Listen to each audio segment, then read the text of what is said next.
Avant de passer à la série X, intéressons-nous à la série classique parallèle qui a été distribuée pour la Game Boy. Mais avant qu'on commence, un petit avertissement. J'ai joué à tous les jeux, mais je ne possède que le 1 et le 2 en version cartouche, le reste sur la 3DS ou en émulation. Et la capture sur ces plateformes est soit impossible, soit un vrai cauchemar. En conséquence de quoi la capture des jeux 1 et 2 seront faites par votre serviteur, le reste sera récupéré de let's play divers et variés. Du coup, pour chaque partie empruntée, vous pourrez cliquer sur cette icône pour atteindre la vidéo en question, et celle-ci pour atteindre la chaîne associée. Vu? Alors c'est parti.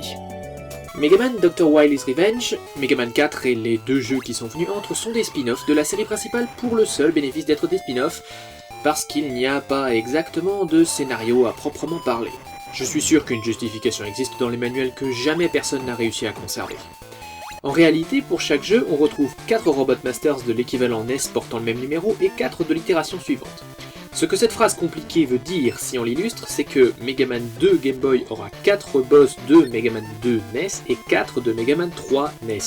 Les 4 boss restants de Mega Man 3 NES se retrouveront dans Mega Man 3 Game Boy avec 4 boss de Mega Man 4 NES, et ainsi de suite. Pas complètement dénué d'originalité, Capcom a rajouté un boss original par jeu. Anchor dans le 1, Quint dans le 2, Punk dans le 3 et Ballade dans le 4. Mais une fois de plus, à part un peu de challenge supplémentaire, il ne contribue en rien ni au scénario, ni à l'univers. Et c'est alors que Capcom observa son fait accompli et constata que c'était mauvais.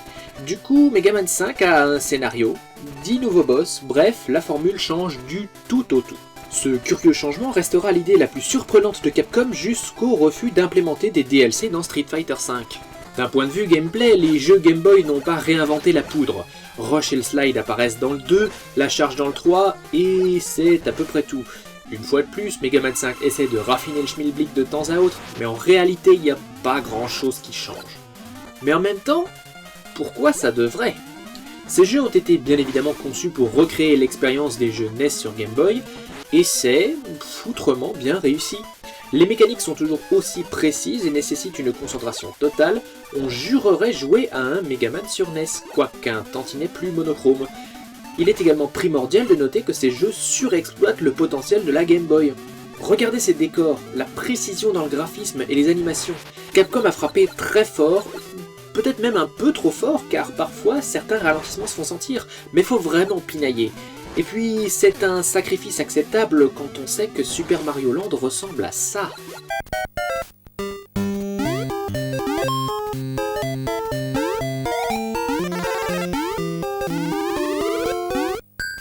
Du coup, entre le gameplay ultra précis et des graphismes au top, les 5 jeux sont très bons.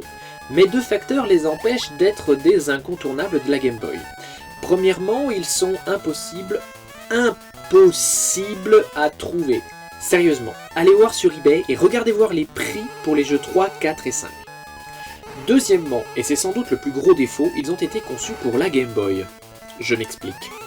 Quand on joue à une console de salon, on décide de prendre du temps pour jouer. Mais quand on sort une console portable, c'est pour tuer le temps lors de moments où l'on s'ennuie comme dans les transports. Bien que cette phrase ne soit plus exactement vraie aujourd'hui, elle l'était à l'époque de la Game Boy. La console était conçue pour être utilisée très peu de temps à cause de sa consommation de piles.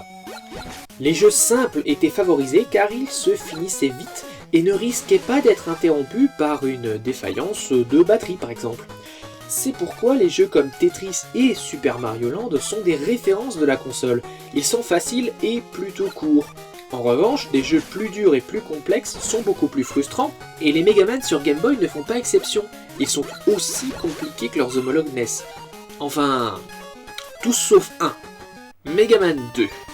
Celui-là, il est plutôt facile. Et en plus, il se permet d'avoir des musiques complètement originales et orgasmiques, les 3 autres se contentant de reproduire au mieux les musiques des jeux NES. Bien sûr, Mega Man 5 a évidemment des musiques originales, mais ça compte pas, c'est de la triche. Mega Man 2 est absolument brillant. D'ailleurs, et ça me semble être une opinion impopulaire, il mérite d'être vu comme un des meilleurs jeux de la série tout entière. Ça, c'est un incontournable et c'est le moins rare de tous, alors foncez! Parmi les autres jeux disponibles sur Game Boy, le 5 vaut le coup pour son originalité. C'est le plus rare, mais il est accessible sur le shop de la 3DS. pour pas très cher selon mon opinion, mais je veux dire mon opinion est encore une fois assez impopulaire, et les prix des jeux sur eShop ont souvent fait l'objet de débats. Quant aux autres, je les recommande pas vraiment. Vous aurez une expérience plus que satisfaisante et similaire avec le 5. Le 1 est relativement accessible en termes de rareté, mais 3 et 4 sont vraiment pas trouvables. Si vous jouez à 1, vous y avez joué à tous. Voilà, la série classique est désormais terminée. Maintenant, on va pouvoir rentrer dans la série la plus appréciée du public avec Mega Man X.